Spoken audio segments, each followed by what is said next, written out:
구약 성경에 보면 이제 이스라엘의 세 번째 왕이 나옵니다. 지혜의 왕, 솔로몬 대왕님의 이야기를 우리는 잘 알고 있습니다. 솔로몬 대왕님이 하나님을 사랑하고 너무나도 사랑하고 그분께 감사하는 마음으로 1000번제를 드렸더니 하나님께서 솔로몬의 꿈에 나타나셨습니다. 그리고 물어보셨죠. 내가 너에게 무엇을 줄고 너는 구하라. 이 이야기를 들을 때마다 드는 생각이 있습니다. 만약 하나님이 나의 꿈에 나타나셔서 이렇게 물어보신다면 나는 무엇이라 대답을 할까? 다들 한 번씩 생각해 보셨습니까? 상상만 해도 매우 신나는 일이 아닐 수 없습니다. 너에게 3가지 소원을 들어주겠다. 너는 말하라. 이렇게 이야기하면 매우 신나겠죠.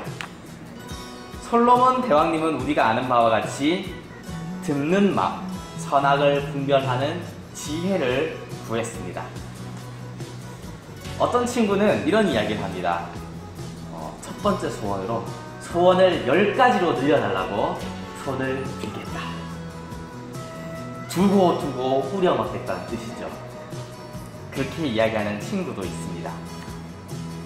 위대한 독립운동가이신 김구 선생님은 하나님이 나타나서 3가지 소원을 물어보신다면 첫째는 대한 독립이고 둘째는 우리나라의 독립이며 셋째는 우리나라 대한의 완전한 자주 독립이라고 대답할 것이라 말했습니다. 이렇게 간절히 바라는 소원, 여러분의 꿈속에 하나님이 나타나셔서 무엇을 주기를 원하냐고 물으신다면 무엇이라 대답하시겠습니까? 아마 제가 생각할 때는 여기 있는 모든 분들이 대부분 솔로몬과 같이 지혜를 구하지 않을까 그런 생각을 합니다. 왜냐하면 그 결과를 알고 있거든요.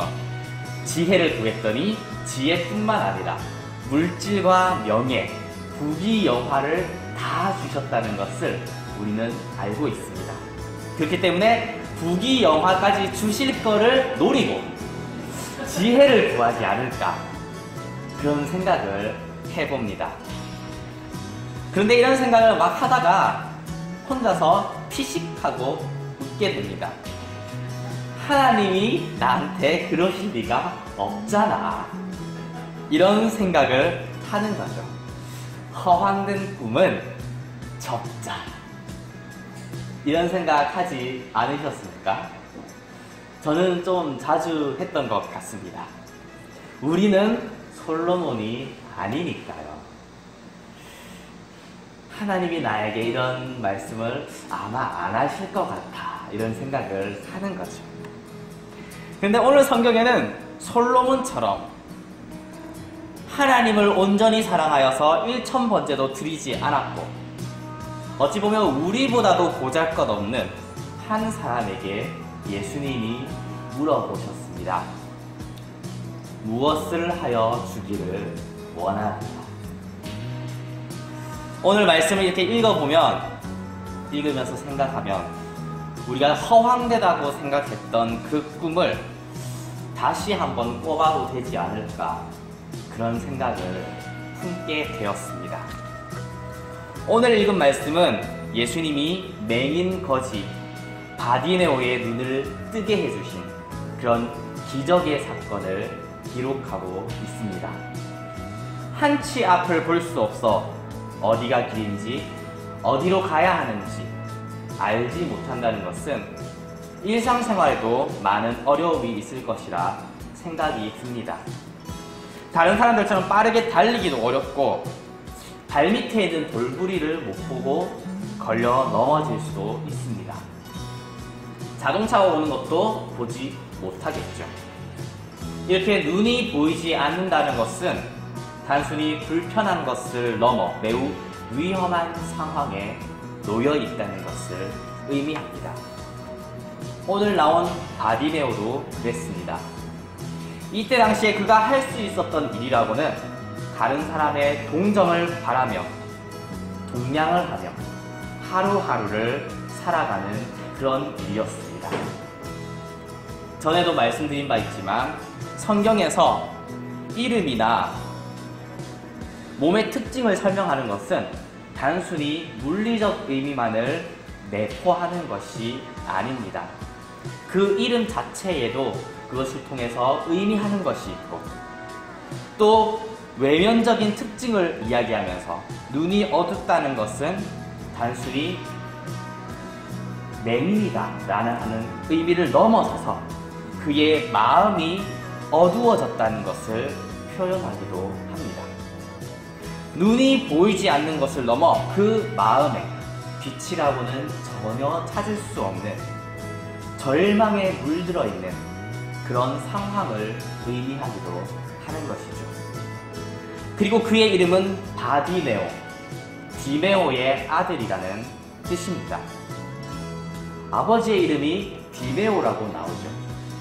참 희한한 이름입니다. 디메오는 불결하다는 의미를 가지고 있기 때문입니다. 불결함의 아들, 더러운 자식, 그런 의미를 내포하고 있는 것입니다. 오늘 예수님을 소리질러 불렀던 그는 정결한 사람이 아니었습니다. 의인이 아니었습니다.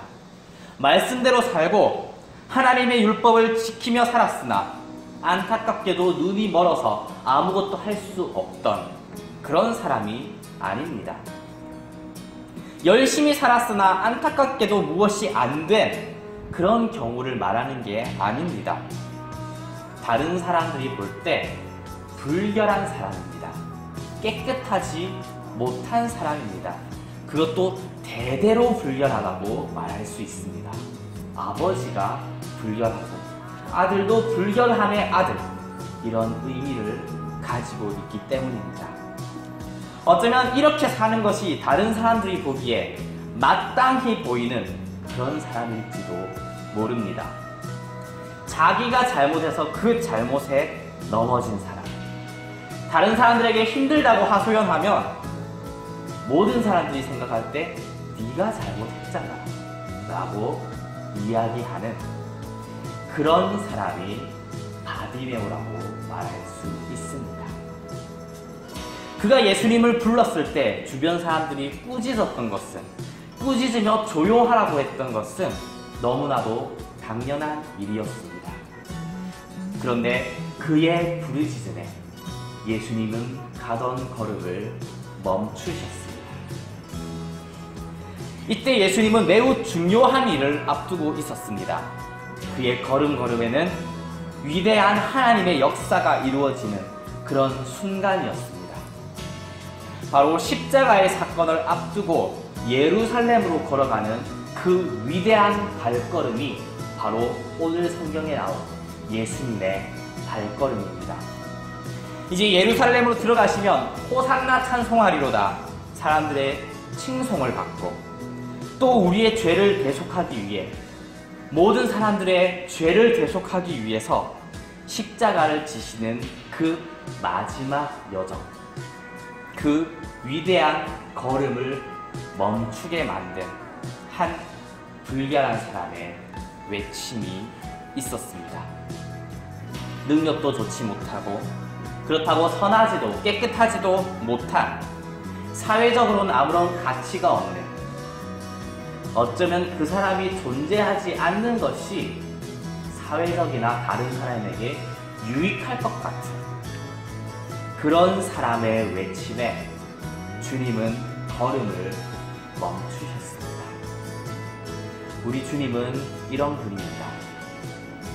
우리가 정결한 사람으로 참된 그리스도인으로 변화되고 주님께 가까이 가기를 바라시지만, 때로 우리가 정결하지 못한다고, 부정한 상황에 있다고, 죄에 빠져 있다고 우리를 외면하지 않으십니다.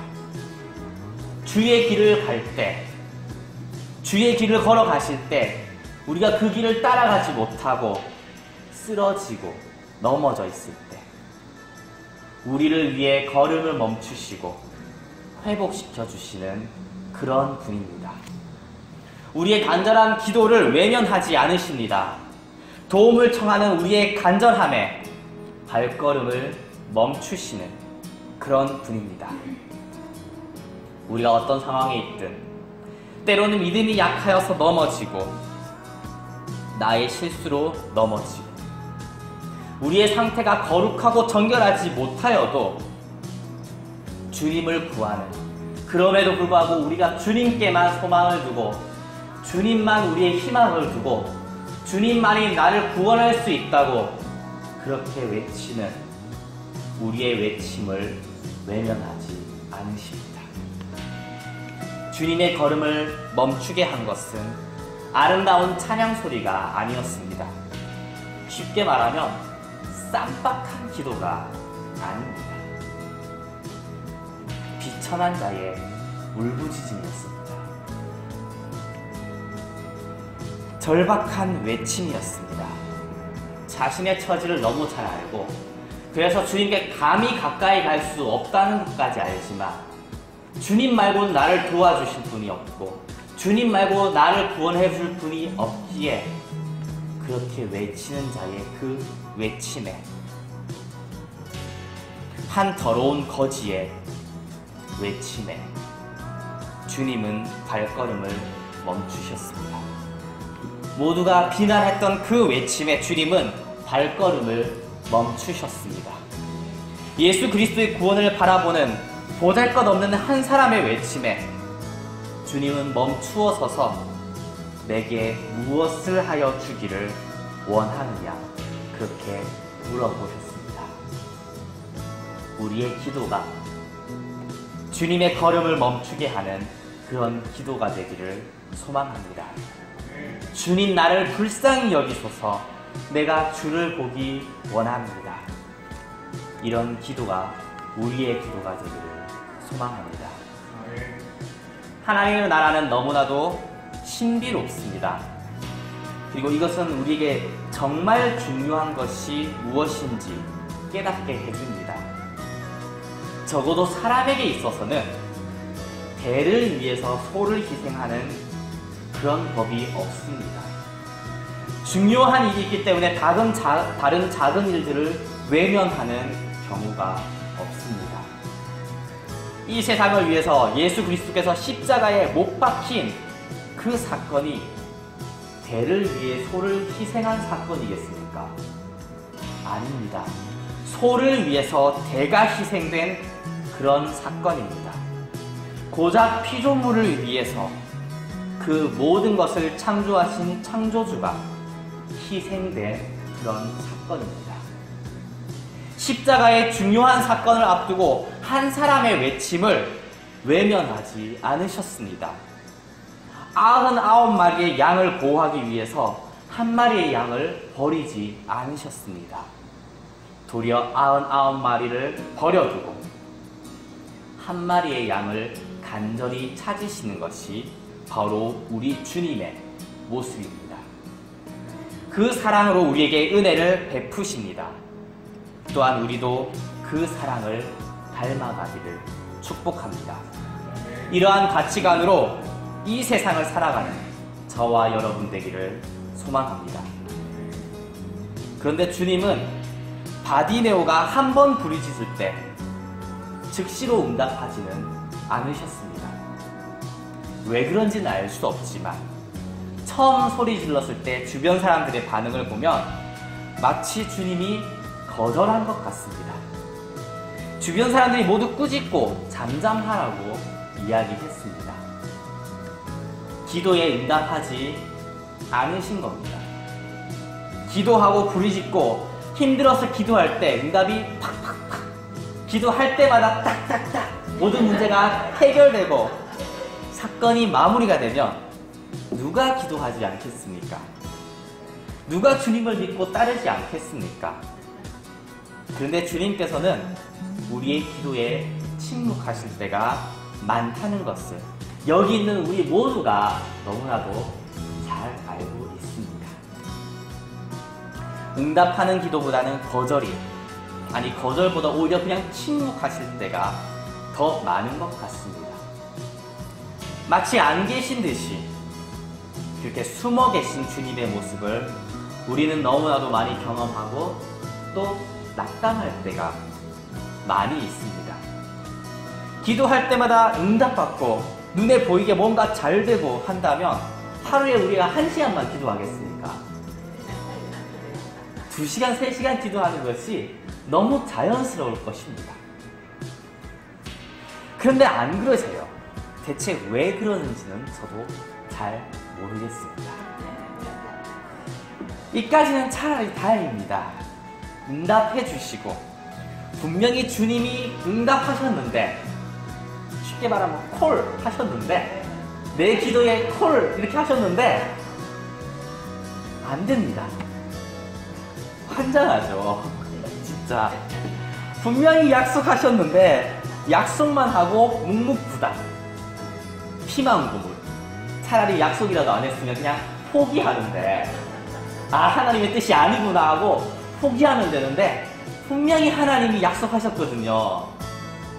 근데 상황은 정반대로 가고 있고 포기도 못하고 포기하는 믿음 없는 것 같고 포기 안 하자니 이거 내가 응답을 좀 잘못 받은 것 같고 그런 딜레마에 빠질 때가 너무나도 많습니다. 이러지도 못하고 저러지도 못하고.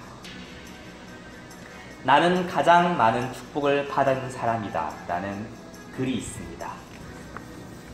제가 글을 읽어드리겠습니다. 큰 일을 이루기 위해 힘을 주십사 기도했더니 겸손을 배우라고 연약함을 주셨다. 많은 일을 해낼 수 있는 건강을 구했는데 보다 가치 있는 일을 하라고 병을 주셨다. 행복해지고 싶어 물질을 달라고 기도했는데 지혜로워지라고 가난을 주셨다. 세상 사람들의 칭찬을 받고 싶어서 성공을 구했더니 뽐내지 말라고 실패를 주셨다. 삶을 누릴 수 있게 모든 것을 달라고 기도했더니 모든 걸 누릴 수 있는 삶 자체를 주셨다. 하나도 해준 게 없습니다. 와, 이 글을 읽고 처음 든 생각은, 아니 결국 아무것도 안 해주셨잖아. 다 좋은데 그래도 적당히 조금 들어주시면 좋은데, 좀 들어주시는 기도도 있어야 우리가 기도할 맛도 조금 나고, 깨달음을 주시는 건 좋은데 기도 응답도 좀 해주셔야 되지 않겠습니까? 이렇게 원망하는 저희의 모습을 많이 보게 됩니다. 그렇게 원망하는 저에게 이 글의 마지막 부분은 또 다른 희망이 됩니다. 내가 구한 것은 하나도 주시지 않았지만 내 소원은 모두 들어주셨다. 하나님의 뜻을 따르지 못하는 삶이었지만 내 마음속에 진작 표현하지 못한 기도는, 내가 차마 표현하지 못했던 그런 간절한 진짜 소원, 그런 기도는 모두 들어주셨다. 나는 가장 많은 축복을 받은 사람이다. 내가 기도했던 것, 내가 말로 뱉었던 그 표면적 의미는 들어주지 않았을지 모르지만 내 마음속의 깊은 감동, 내가 알지 못했던 나의 진짜 소원, 나조차 알지 못했던 내가 정말 원했던 것, 하나님은 그 소원을 보시고 응답해 주셨습니다. 내가 입으로 말했던 것은 들어주지 않았지만 진짜 마음의 갈망, 내가 정말로 원했던 소원은 들어주셨습니다. 행복해지려고 물질을 구했는데 행복을 주셨습니다. 세상 사람들의 칭찬을 원해서 칭찬받고 싶은 마음의 성공을 원했는데 주님이 칭찬하는 사람으로 변화시켜 주신 것입니다. 이렇게 글도 인용했지만 전 여전히 주님이 왜 우리의 기도에 침묵하는지 혹은 거절하는지 심지어 비전을 주시고 꿈도 주시고 약속도 하시고 응답도 하시면서 우리의 길을 정반대로 이끌어가는지 정확하게 말씀드릴 수는 없을 것 같습니다. 그러나 그 이유를 알지 못하더라도 우리가 해야 할 일은 단 한 가지입니다. 그것은 오늘 나온 바디메오처럼 계속해서 소리 지르는 것입니다. 계속해서 기도하는 것입니다. 꿈을 보여주신 주님이 여전히 침묵하시지만 다시금 꿈을 말하는 것입니다. 기도하다가 시험 들어서 낭망해서 도저히 기도를 할 수 없을 것 같은데 끝까지 계속해서 기도하는 것입니다. 다시 기도하는 자리로, 다시 기도하는 삶으로 나아가는 것입니다. 세상의 벽에 부딪혀서 나의 믿음이 무너져도 다시 그 믿음을 가지고 세상과 부딪혀 나가는 것입니다. 이것이 우리가 가져야 할 태도입니다. 이것이 우리가 해야 할 일입니다. 그리고 주님은 우리의 이러한 기도에 발걸음을 멈추실 것입니다. 지금까지 기도에 응답하지 않으시고 우리의 삶이 주님의 뜻과 다르게 흘러가는 것처럼 보여 이상하게 생각했지만 사실 그것은 이상한 것이 아니었습니다. 성경에는 이렇게 그러한 일들이 있을 것이라고 미리 우리에게 말씀해 주고 있었습니다. 기도에는 침묵이 있고 응답받았으나 그 약속이 이루어지기까지 점진적으로 나아지는 것이 아니라 도리어 정반대로 가는 것처럼 보이지만 이러한 일이 있을 때 계속해서 기도하고 끝까지 주님을 붙잡아야 한다고 말씀해 주고 있습니다. 그리고 결국 주님은 우리에게 약속하신 것을 이루어 주실 것입니다. 성경대로 우리에게 복을 더하여 주실 것입니다. 우리에게 말씀하실 것입니다. 무엇을 하여 주기를 원하느냐? 주님께서 무엇을 하여 주기를 원하십니까? 주님께서 무엇을 해주기를 원하십니까? 예전에는 과거로 돌아가고 싶다는 생각도 했습니다.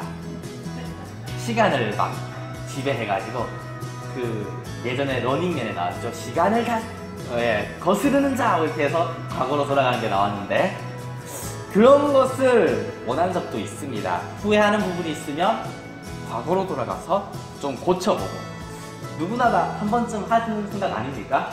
저만 그런가요? 네. 그래서 생각해봤습니다. 과거로 돌아가면 내가 과연 무엇을 할까? 일단 로또 번호를 외울 것 같습니다. 학생 때는 지혜를 달라고 기도했습니다. 머리가 좋아져서 좋은 대학 가고 많은 것을 할 수 있고 하나님께 영광이 될 것이다. 좋은 곳에 취업을 해서 풍성한 삶을 살고 조금 더 생각해보니까 지혜도 필요 없고 과거로 돌아갈 필요도 없고 그냥 돈만 많아지면 나의 소원은 다 이루어지는 것 같습니다. 주님이 무엇을 해주기 원하십니까? 저처럼 그냥 돈이면 되는 그런 소원은 아니었으면 좋겠습니다. 예수님이 꿈에 나타나셔서 너희의 소원 하나를 이루어 주겠다고 하면 무슨 소원을 빌까 고민한 적이 있습니다. 그리고 여러 가지 현실적이고 욕심이 가득한 그런 꿈을 제외하고 아까처럼 로또 번호 외워서 과거로 돌아가는 이런 거는 좀 제외하고 그래도 주님이 기뻐하시고 조금 더 그럴듯한 그런 결론을 제가 내렸습니다. 주님이 나타나셔서 저에게 무엇을 들어줄까 물어보신다면 주님 조금 더 있다가 가세요. 주님과 조금 더 오랫동안 함께하고 싶습니다. 멋있지 않습니까? 전 이 결론을 내리고 스스로 너무 흡족하고 자랑스러웠습니다. 다른 사람에게 막 자랑하고 싶고 그래 이게 정답이야. 그렇지 하나님이 정말 이거 기뻐하셔서 부귀영화도 다 주시고 모든 걸 다 주시지 않을까 이런 생각을 한 그런 결론이었습니다. 무엇을 해주기를 원하느냐? 이 질문을 받은 사람은 잘 보면 바디메오뿐만 아니었습니다. 당장 오늘 말씀 바로 앞에도 야고보와 요한에게 예수님은 물어보셨습니다. 너희에게 무엇을 하여 주기를 원하느냐? 그들이 말했습니다. 주의 영광 가운데 들어가기 원합니다. 그 영광에 참여하고 싶습니다. 주의 영광에 하나는 주의 우편에 하나는 좌편에 있기를 간절히 원합니다. 예수님은 말씀하셨습니다. 너희는 너희가 구하는 것을 알지 못한다. 아마 제가 내린 결론에도 그런 말씀을 하지 않을까 생각합니다. 너는 스스로 무슨 말을 하고 있는지도 알지 못하는구나. 주여. 바디메오는 말했습니다. 주여, 보기를 원합니다. 이 고백이 우리의 고백이 되기를 소망합니다. 바디메오는 자신이 맹인인 것을 알았기 때문에 보기를 원했습니다. 우리가 스스로가 맹인인 것을 안다면 우리 또한 주님께 보기를 원합니다. 이렇게 구할 것입니다. 요한복음 9장에는 예수님은 내가 심판하러 이 세상에 왔으니 보지 못하는 자들은 보게 하고 보는 자들은 맹인이 되게 하려 함이라 하셨습니다. 또한 바리새인들에게 너희가 맹인이 되었더라면 죄가 없으려니와 본다고 하니 너희 죄가 그대로 있느니라 말씀하셨습니다. 우리가 스스로 맹인인 것을 안다면, 우리의 상태를 바르게 안다면 우리 또한 주님께 바디메오처럼 부르짖을 수밖에 없을 것입니다. 다윗의 자손 예수여, 나를 불쌍히 여기소서. 내가 보기를 원합니다. 만일 우리가 우리 죄를 자백하면 그는 미쁘시고 의로우사 우리 죄를 사하시며 우리를 모든 불의에서 깨끗하게 하실 것입니다. 바디메오는 왜 보기를 원했을까요? 무엇이 그렇게 보고 싶었을까요? 아니, 우리가 눈을 떠서 봐야 할 것이 무엇일까요? 우리는 무엇을 바라봐야 하겠습니까? 주님을 보기 원합니다. 우리의 눈을 열어 주를 보게 하여 주옵소서. 이것이 우리의 기도가 되길 소망합니다. 우리의 눈이 주를 보기 원합니다. 주님을 본다는 것, 그 의미에 대해 생각하다가 예전에 봤던 영화가 생각났습니다. 아바타라는 영화인데요. 거기에 보면 나비족이라는 외계 종족이 나옵니다. 그 나비족의 인사가 영어로 하면 I see you, 당신을 봅니다 입니다. 영화 아바타의 엔딩곡 I see you, 그 가사의 몇 부분만 살펴보면 이렇습니다. 영어는 잘 못하니까 한글 번역으로 말씀드리겠습니다. 당신을 봅니다. 당신을 통해서 나를 봅니다. 당신의 삶이 천국으로 향하는 길을 비춥니다. 나의 삶을 드립니다. 당신의 사랑으로 살아요. 당신을 봅니다. 주님을 보기 원합니다. 아무런 희망이 보이지 않는 깜깜한 앞길을 마주했을 때, 그런 상황 속에서도 단 한 분, 주님을 보기 원합니다. 그분의 사랑이 우리의 삶을 하나님의 나라로 이끌어 갈 것입니다. 한치 앞을 알 수 없는 인생 속에서 주님을 보기 원합니다. 아무것도 볼 수 없다 하더라도 주님만을 볼 수 있다면, 주님을 볼 수 있다면 그 믿음은 우리를 구원하게 될 것입니다. 내 믿음이 너를 구원하였느니라. 우리가 이런 믿음을 가지기 소망합니다.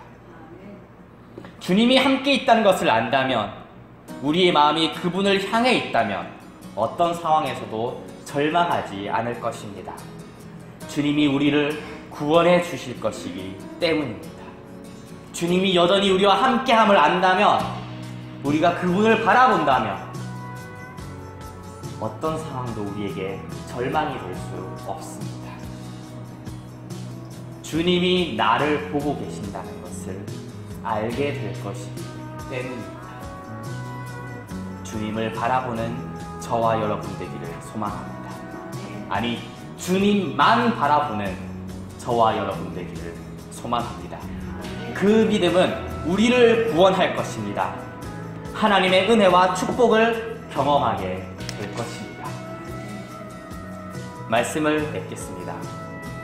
때로는 주님이 우리의 기도에, 너무나도 다급하고 간절한 기도에 침묵하실 때도 있고 거절하실 때도 있고, 심지어 말씀해 주셔놓고 정반대의 길로 이끌어 가실 때도 있습니다.